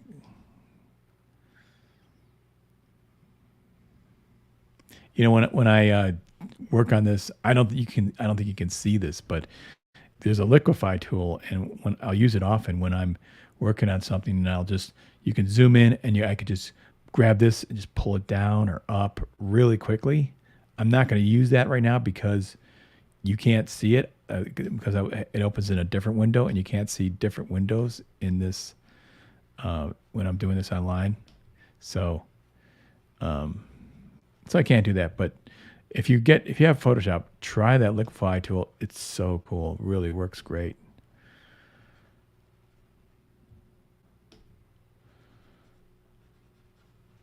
If I did the liquefy tool, I'd have to show you my whole desktop. So.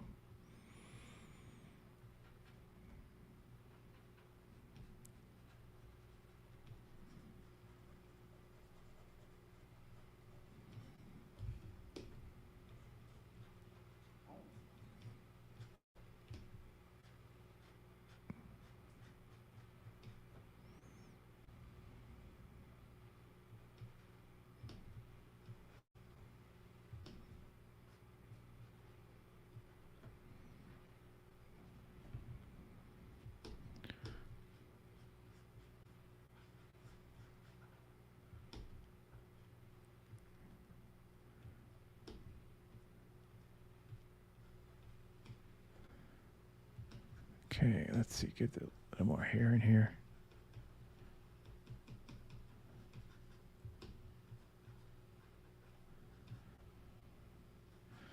Yeah, it's too broken up.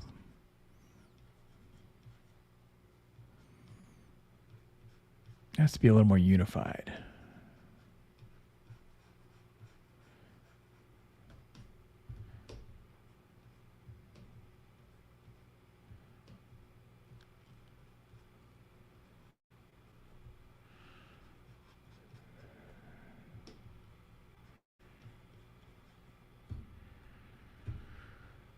All right, I've got coming up on, what is it? 2 hours. So it's an hour and 40 minutes. So I will put in 15 more minutes of this baby, and then I'm gonna have to take a break. But it's been kind of fun doing this Jon Malin painting here. That's of Godlike. The character's name is Atreus, and if you remember Never Ending Story, that's a nod to that character. Jon says his story, he goes, other comic books are safe, but his story isn't safe. That's of course from the movie, and that's true. Jon Malin. Whenever I read a Jon Malin story, I'm a little bit scared. Like what's he gonna give? What's he gonna? Because he pushes it. He pushes it, and it's sometimes it's like, oh my God, you went there. Yup, he went there.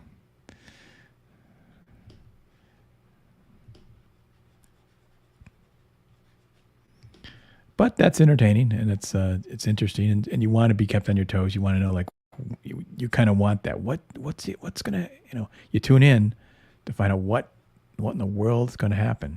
What is that really? Is he really gonna do that? Yep, the character's gonna be facing some real challenges. The biggest crime in entertainment is being boring, and Jon Malin is not boring.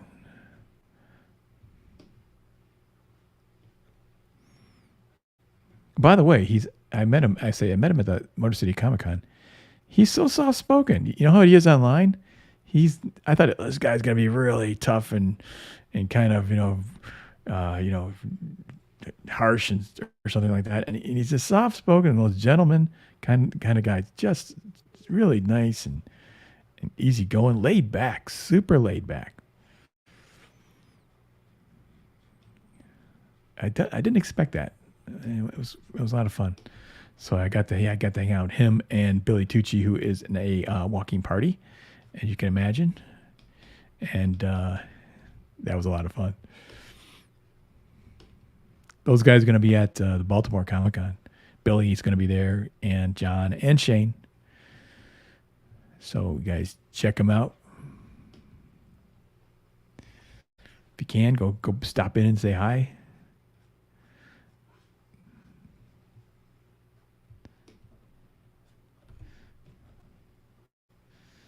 Yeah, this is starting to look better, I think. Yeah. I still have some things that they got to work on and kind of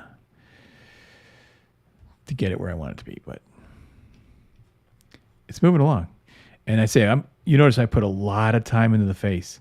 That's not an accident. The face is so darn important. You can be off like these ribs here, whatever. It doesn't matter this much. You can be off on that stuff. You can't be off in the face. The expression and the way he looks, he's looking into the sky and stuff like that. That is where all the storytelling is. So work on faces, work on heads. Oh, by the way, I should probably talk about my tutorials online here. Check them out. I got lots of tutorials. It's a little mini art course. So if you want to learn perspective, I think honestly, I hate to sound braggadocious, but I think my perspective video is the best perspective video you're going to find out there, because I cover 1 and 2 and 3 point perspective, but in a way that's pretty accessible. And I have what I call teacher's aids type stuff. I have I made a little box to sort of show you, and I show you, so 3-dimensionally, I show you in person, I show you photographs and how to apply these things. It's something that, it's boring. Perspective is boring, but learning it and understanding it and have a deep, profound understanding of it is really, really important. So check that out. But I've got lots of figure ones, lots of figure drawings, how to draw dynamic figures, the gesture drawing, that's key. Getting that baby down, getting that stuff down. So important. I'm sounding like Trump. So important. So. By the way, can you believe they took another shot at Trump? Freaking nut jobs. What the hell is going on? But of course, if you walk around, if all your ads say, he's going to end democracy. He's an enemy of democracy. Well, what would you do with someone who tried to take your democracy away? You go after him, and so of course they're going to do it. These people are so guilty of inciting violence. It just disgusts me. It used to be Americans were united, and now it's just like this insanity. Unfreaking believable. What was I saying though? Oh yeah, my tutorials. Yeah, I've got great ones on figure drawing, how to do dynamic figure drawing. That's so critical to getting these figures right, to getting your power in your figures and the storytelling. It's all in the gesture. It's all in the movement, the body language. It's all got to be done that way. So check that out. And then faces, I'm talking about faces. I got how to draw the human face, or the head, both female and males. And I try to break it down in very simple ways. All my stuff, I try to think out loud. Because that's all it is. It's memorization and stuff like that. But so let me know what you guys think too. Yeah, and if you watch those things, put a comment down there. I think it helps the algorithm or whatever the hell it is.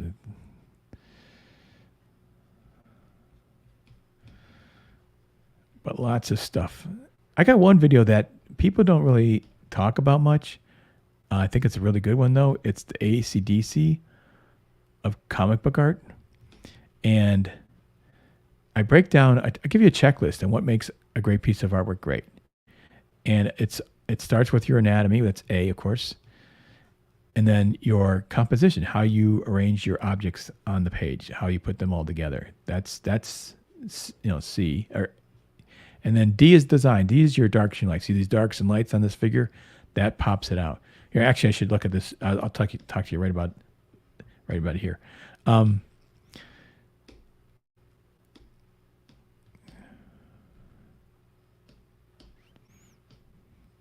A is your anatomy. You got to get your anatomy right. Faces, figures, all that stuff. C is your composition. How are you going to arrange these objects on the page to balance it all out? So I've got it, I got a large figure here, smaller figure balancing it. It's like a balancing act, and these kind of hold the sides in. That's my competition composition. Now, the design is your darks and lights. I want to pop this baby off the page. So he's probably going to be mostly a dark figure against a lighter background, and that's my design. And then the final thing is communication. What are you trying to say with it? I'm trying to get this feel, this guy looking up into the heavens, and after after he conquered all these people, all these victims here, these bodies, who've been, he was making war against. That's the ACDC of comic book artistry. And if you use that checklist and everything looks good, you're going to have a good piece of art. So check that one out. How to draw the female figure. That's pretty interesting. That's actually one of my biggest views, obviously. Yeah. I wonder why that's the case. Why would drawing hot women be one of my most viewed videos? Well, but there's a real science to it. I break it down, and it's in a real simple, like bulletproof way that it works every time. Because when you're drawing, a lot of times you need that roadmap to get there. Okay, so what else do I got? I got one on color, understanding color, and that's important. If you're you're a writer, even if you're a writer, you got to understand what's going on. You got to be able to talk to your artist and say, can you pop that color up a little more, add a little more intensity to that color. You got to kind of know that. And then I got a video on storytelling. So many people don't know how to do storytelling clearly, and it's like, oh my god, it's not that complicated. Just follow the rules, the 180-degree rule, and your storytelling will always be clear. But people just ignore it. They don't want to follow the rules, and it's like that's what these videos are for, to give you the rules, the things that are always right. And then you can bend them a little bit maybe, or try some different things. But really, the rules are there because they work.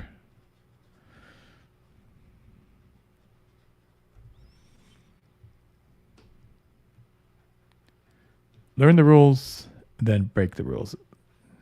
If you to make like Picasso, he knew how to draw first, and then he went into doing his weird stuff.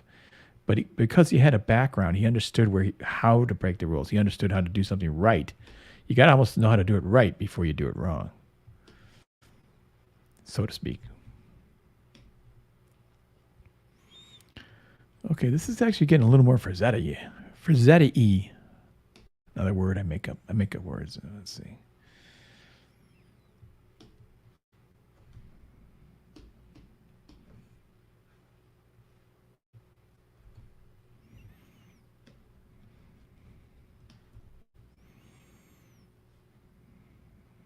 Yeah. Why does that mouth look so stupid? I don't know.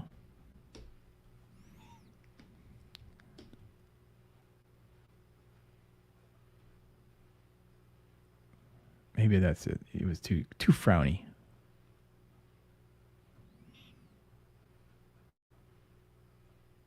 Turn that frown upside down. What's his name? I almost said Cordrath. Yeah, Cordrath. Cordrath, Andy Smith's Cordrath, available on Indiegogo. I colored some of those images on the Andy Smith's Cordrath. Cordrath, that's Kordrath.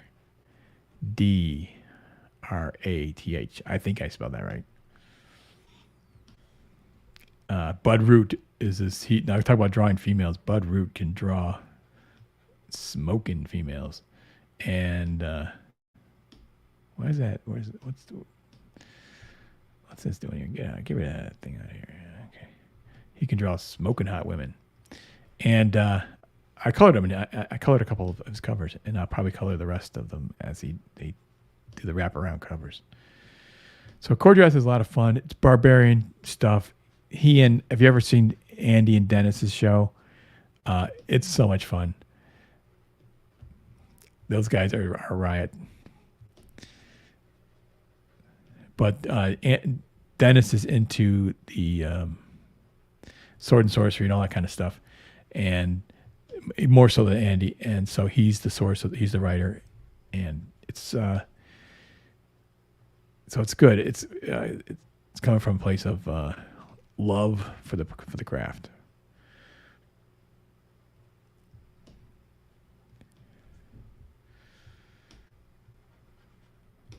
So John is let's see, it's probably coming up on this 24-hour thing. So if you haven't backed Godlike, check it out. I think there's still some deals that are only available in the 24 hours period.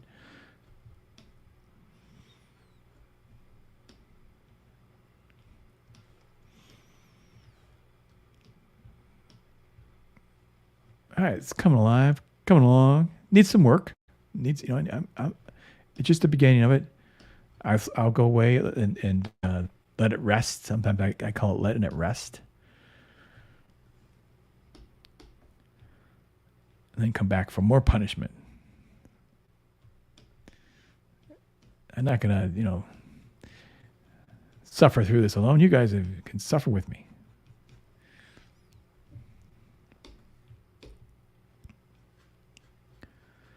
Oh, you know what, too? I should mention, if you want to, you can go to my Redbubble store. Actually, my website, danlawless.com, has the links to everything. And you can get links to just fun merchandise, too. I've got, let me just actually show this thing. One of my kids got me, for my birthday, they buy me my own stuff. I got this. It's an image that I did. And hang on, let me turn off the blur feature. Hang on, where is it? Turning off the blur. So it's kind of fun. It's almost has like a 3D effect. It's this acrylic block. And you can get these different sizes. This is a smaller version. But I use it all the time when drawing because it has such a precise edge. You can use it for inking, and so it's a little decorative thing that you can put on the shelf, or it has artistic usage, which is really, really cool. I put it right on my Wacom tablet. I'll show you what I do here. Hang on a second. Let's get this back.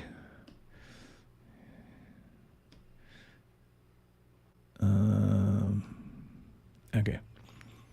So I can put this baby right on my Wacom tablet. Put on my Wacom tablet. And, you can make a nice line. And it's really easy to see on your tablet.